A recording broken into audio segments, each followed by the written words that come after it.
Good afternoon to all. So என்னுடைய name Puvizhi. நான் திருப்பத்தூர் டிஸ்ட்ரிக்ட்லேருந்து வரேன். நான் ஐபிபிஎஸ்சி கிளர்க்கில் central bank of India clear பண்ணியிருக்கேன். ஸோ இது வந்து என்னுடைய ஃபர்ஸ்ட் கிளியர் ஆகி இருக்கிறது. ஸோ நான் ஃபர்ஸ்ட் தேங்க் பண்ணிக்கிறது இந்த இன்ஸ்டியூட்டுக்கும், பர்டிகுலராக ராஜா சாருக்கு ரொம்ப தேங்க் பண்ணிக்கிறேன். ஸோ அவர் எல்லா டைமும் எனக்கு வந்து இப்போ எனக்கு ரொம்ப ஹெல்த் இஷ்யூ வந்தாலும் அவர் வந்து அலோவ் பண்ணுவார். உன்னால் கண்டிப்பாக முடியும், நீ பரவாயில்ல வீட்டுக்கு போனாலும் நீ ப்ரிப்பேர் பண்ணுவ, நீ போயிட்டு வா, ஸோ ஹெல்த்தை ஃபஸ்ட்டு நீ பாரு அப்படின்னு சொல்லுவார். அதே மாதிரி எல்லா டைம்லையும் என்னை மோட்டிவேட் பண்ணியிருக்காரு. ஸோ கண்டிப்பாக உன்னால் முடியும், நீ எஸ்பிபிஓ குவாலிஃபைர் ஆகிறவளுக்கு உனக்கு வந்து தகுதி இருக்குது, ஸோ நீ கன்சிஸ்டண்ட்டாக படிச்சுட்டே இருன்ற கண்டிப்பாக அவர் சொல்லிகிட்டே இருப்பார். ஸோ நான் இந்த டைமில் ரொம்ப தேங்க் பண்ணிக்கிறேன் சார். ஸோ உங்களுடைய மோட்டிவேஷனால் நான் நிறைய இம்ப்ரூவ் பண்ணியிருக்கேன் என்னுடைய மார்க்ஸ் அண்ட் என்னுடைய பர்ஃபார்மன்ஸ் எல்லாத்துலேயும், முக்கியமாக இன்டர்வியூ சொல்ல போனால்.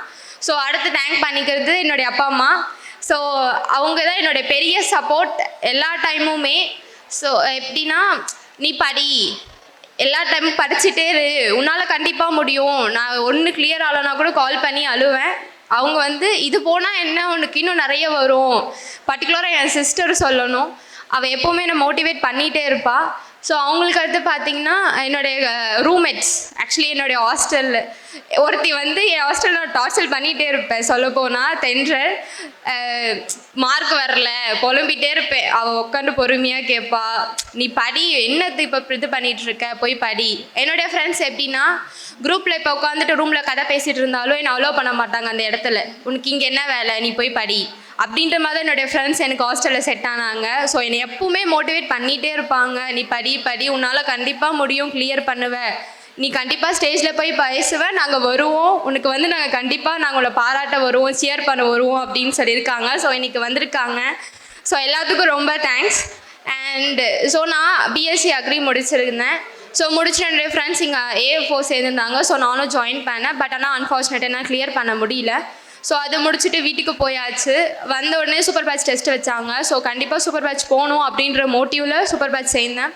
சூப்பர் பேட்ச்சில் எனக்கு ஒரு நல்ல ஃப்ரெண்ட் வந்து கிடைச்சாங்க. யாருன்னா பவி. அவங்க வந்து SBPOவில் லாஸ்ட் இயர் கிளியர் பண்ணிட்டு போனாங்க. அவங்க என்னை ஒரு நாளும் காம்படிட்டராக பார்த்ததில்ல. அவள் எப்போவுமே நீ இது பண்ணி, உன்னால் கண்டிப்பாக முடியும், அவள் என்னென்ன புதுசாக கொஷின்ஸ் பார்க்குறாளோ எனக்கு அனுப்பி நீ படி அப்படின்னு சொல்லுவாள். எந்த டைம் டவுட் கேட்டாலும், முக்கியமாக CA எனக்கு படிக்கவே பிடிக்காது. பட் ஆனால் அவள் வந்து என்னை எப்படி என்கரேஜ் பண்ணுவாள், நீ படி, நம்ம டிஸ்கஸ் பண்ணலாம்னு சொல்லிட்டு எப்பவுமே. ஈவன் தோ இப்போ கூட இந்த வருஷமும் அவள் வேலைக்கு போயிருந்தாலும் எல்லா டைமுமே நான் அவளுக்கு கால் பண்ணி புலம்புவேன். அவள் சொல்லுவாள், உன்னால் கண்டிப்பாக முடியும், நீ எதுக்கு கவலைப்பட்டுருக்க, படி அப்படின்னுவா. பேங்க்கில் அவ்வளோ வேலை இருந்தாலும் எனக்கு அவள் கால் பண்ணுவா, பேசுவா. ஸோ அவளுக்கு நான் இந்த டைம் தேங்க் பண்ணிக்கிறேன். அவளால் வர முடியல, பட் இருந்தாலும் ரொம்ப தேங்க்ஸ் பவி. அண்டு கிளாஸில் வந்து டவுட்ஸ், எனக்கு வந்து மேக்ஸ் ரொம்ப பிடிக்கும். மேக்ஸ்னால் நிறைய டவுட் வரும். எனக்கு வெங்கட் அண்ணா அவர் நிறைய ஹெல்ப் பண்ணார். அதே மாதிரி அபி எனக்கு ரொம்ப ஹெல்ப் பண்ணால் கற்றுக்கிறதுக்கு. ஸோ அவங்களுக்கும் தேங்க் பண்ணிக்கிறேன். ஸோ சூப்பர் பேட்ச் அப்படின்றது எனக்கு ரொம்பவே ஹெல்ப் பண்ணுச்சு. ஸோ ஃபர்ஸ்ட் இயர் ஃபுல்லாக சூப்பர் பேட்ச் கன்சிஸ்டண்ட்டாக படிச்சுட்டு இருந்தேன். பட் ஆனால் அன்ஃபார்ச்சுனேட்டாக ஃபர்ஸ்ட் இயர் என்னால் எந்த எக்ஸாமும் கிளியர் பண்ண முடியல. PO ரொம்ப ஸ்ட்ராங்காக இருந்தேன். பட் இன்டர்வியூ பர்ஃபார்மன்ஸ் குறைஞ்சதுனால என்னால் கிளியர் பண்ண முடியல. ஸோ அப்போவே ஃபுல்லாக போயிடுச்சு. வீட்லேயும் சரி, இன்ஸ்டியூட்லேயும் சரி, எல்லாம் என்கரேஜ் பண்ணாங்க, படி, கண்டிப்பாக முடியும்னு சொல்லிட்டு. ஸோ அதே மாதிரி இந்த டைம் கிளியர் ஆகிடுச்சு IBPSC கிளர்க். ஸோ அந்த ரிசல்ட் அன்னைக்கு வீட்டில் கால் பண்ணி சொன்னேன். எல்லோரும் ஃபர்ஸ்ட் நான் கால் பண்ணது ராஜா சாருக்கு தான். என்னால் நம்ப முடியல எக்ஸாம் கிளியர் ஆகிடுச்சுன்னு. அவர் கால் பண்ணி, சார் இந்த மாதிரி வந்திருக்குன்னு, கிளியர் பண்ணிட்டோமா, நீ வா அப்படின்னு சொல்லி கூப்பிட்டாரு. வந்து அப்புறம் கேக்லாம் கட் பண்ணோம். அண்ட் அப்புறம் அப்பா அம்மாவுக்கு தான் கால் பண்ணேன். ஸோ அவங்க வந்து ரொம்ப அழுதுட்டாங்க. எப்படின்னா ரொம்ப அவங்க எதிர்பார்த்துட்டு இருந்தாங்க. ஏன்னா எல்லா டைமும் எனக்கு அவங்க சப்போர்ட் பண்ணியிருக்காங்க. ஸோ எங்கள் அப்பா அம்மா, எங்கள் அப்பா எப்படின்னா, அவர் பார்க்காத கஷ்டம் இல்லை. ஸோ அவர் வந்து 9வது படிக்கிற வயசுலேருந்து ஒர்க் பண்ணிகிட்ருக்காரு. கல்யாணம் ஆகிற வரையும் ஃபேமிலிக்கு வேலை பார்த்தாரு. அப்புறம் வீட்டில் தான் பார்த்துக்கிட்டாரு. அவர் வந்து நான் படிக்கலை, ஆனால் என் பிள்ளைங்க படிக்கணும்.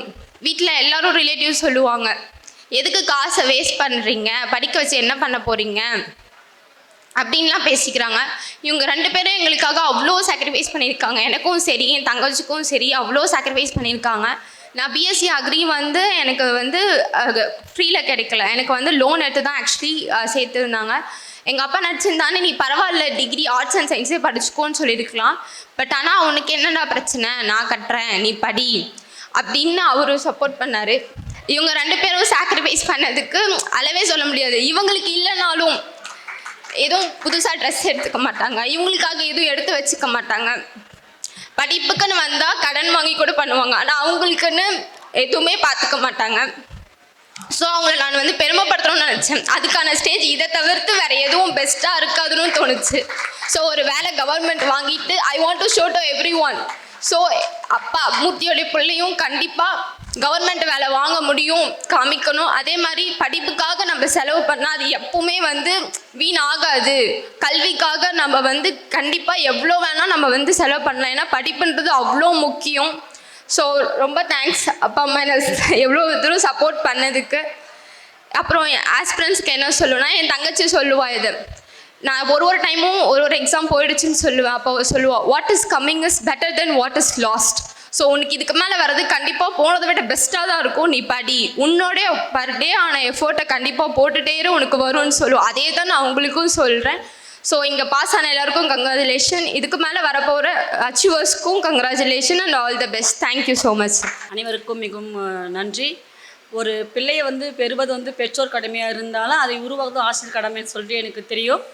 இந்த அளவுக்கு ஒரு அரசு வேலையை உருவாக்கி கொடுத்த ஸ்பேஸ் அகாடமிக்கு நன்றியை தெரிவித்துக் கொள்கிறேன். நன்றி.